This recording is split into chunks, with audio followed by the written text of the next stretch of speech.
Yes, welcome back. Let's read another PDF. I like to read about the Windows 10, the Windows 10 operating system, and you can actually run Windows 10 on some old Intel CPUs like the Pentium D. Just need to have something called PAE NX SSE2 if it's 32 bits, but if it's 64 bits, must have this CMP. This one I have not did not notice that, but like the Pentium D got this one, SSE2 from the Pentium 4, and this NX bit, but some of the latest Pentium 4, the Pentium 4 Prescott's have this NX bit, I think. But this PAA, they got a long time from like Pentium 2 or 3. They had it long time.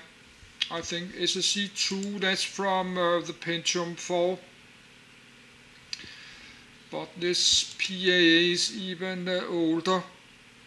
That's Pentium 2 and 3, long time ago.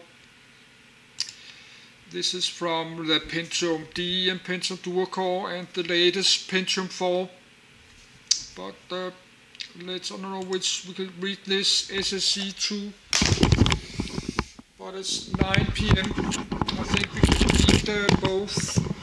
They are not so long. So let's do it.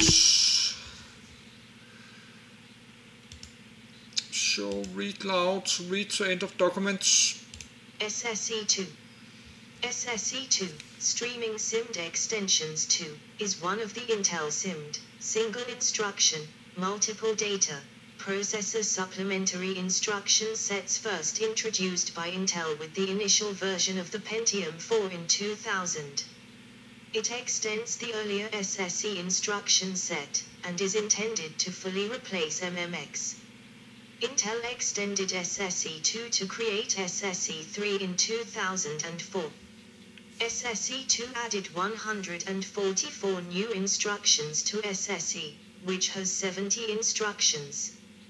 Competing chipmaker AMD added support for SSE2 with the introduction of their Optron and Athlon 64 ranges of AMD 64-bit CPUs in 2003. Contents.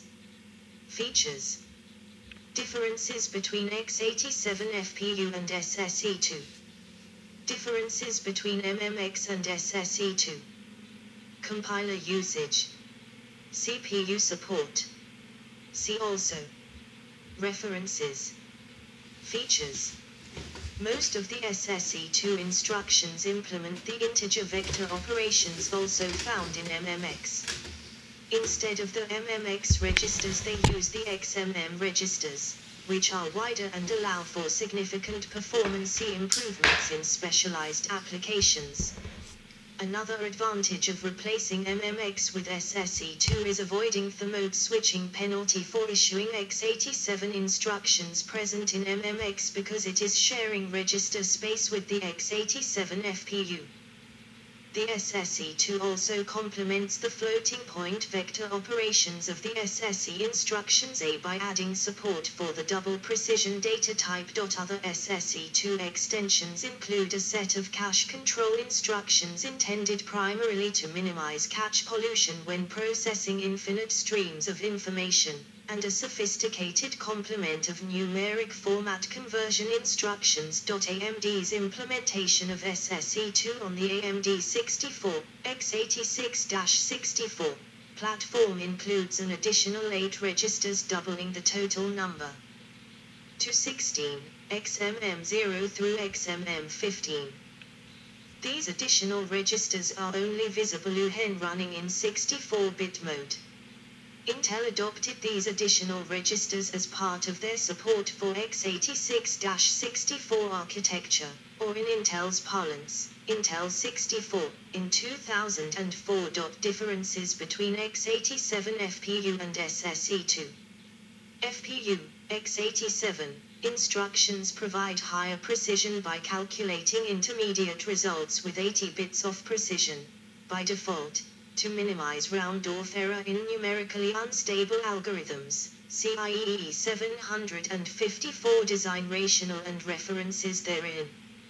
However, the x87 FPU is a scalar unit only, whereas SSE2 can process a small vector of operands in parallel. If code designed for x87 is ported to the lower precision double precision SSE2 floating point, certain combinations of math operations or input datasets can result in measurable numerical deviation, which can punish you in reproducible scientific computations. For example, if the calculation results must be compared against results generated from a different machine architecture. A related issue is that, historically, language standards and compilers had been inconsistent in their handling of the x87 80-bit registers implementing double extended precision variables, compared with the double and single precision formats implemented in SSE2.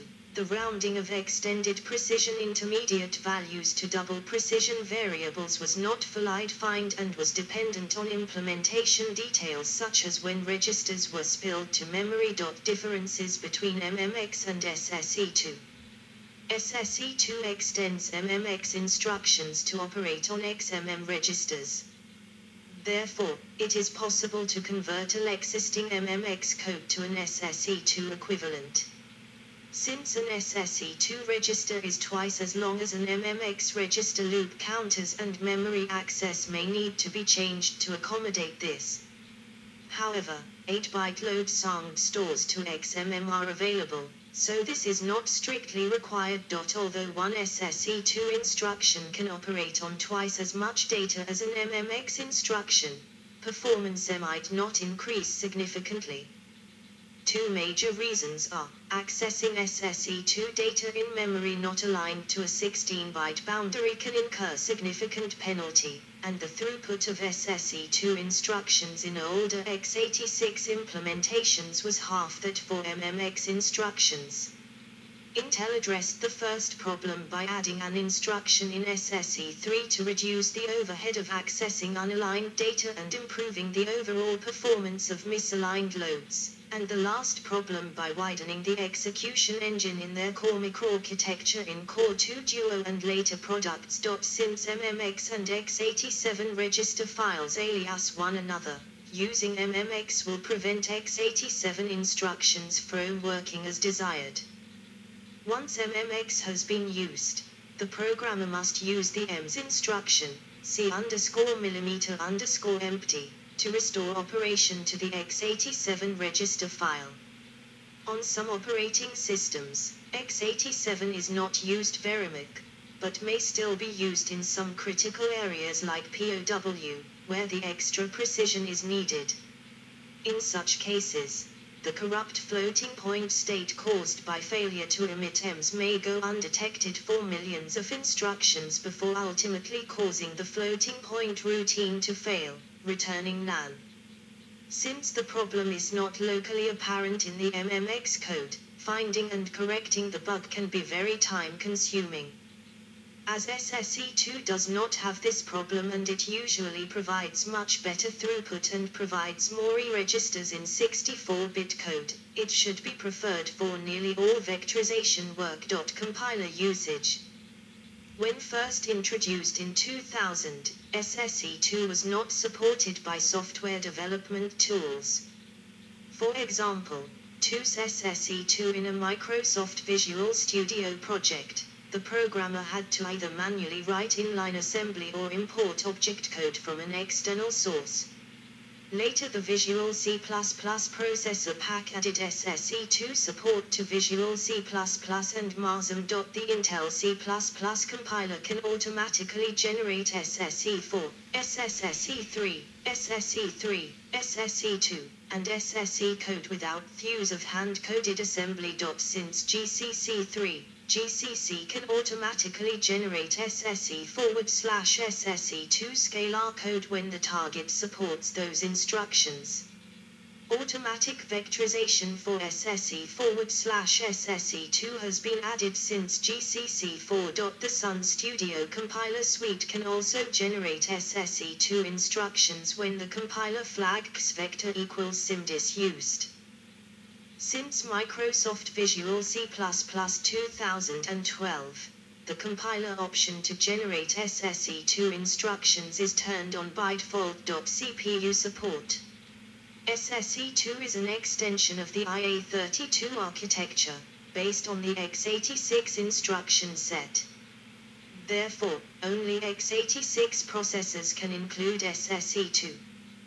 The AMD 64 architecture supports the IA32 as a compatibility mode and includes the SSE2 in its specification. 1. 2. It also doubles the number of XMM registers, allowing for better performance. SSE2 is also a requirement for installing Windows 8, 3, and later, or Microsoft Office 2013, and later, to enhance the reliability of third-party apps and drivers running in Windows 8.4. The following IA32 CPUs support SSE2 Intel NetBurst-based CPUs: Pentium 4, Xeon, Celeron, Pentium D, Celeron D, Intel Pentium M and Celeron M, Intel Atom, AMD Athlon 64, Transmeta Efficient, via C7. The following IA32 CPUs were released after SSE2 was developed, but did not implement it. AMD CPUs prior to Athlon 64, such as Athlon XP, via C3. Transmeta Crusoe, Intel Quark. See also SSE2 instructions. References: 1. Mats, Michael, Hubiker, Yes, just download a fresh copy. It's the 29 November today. So let's just read the next one. So I will just stop the video.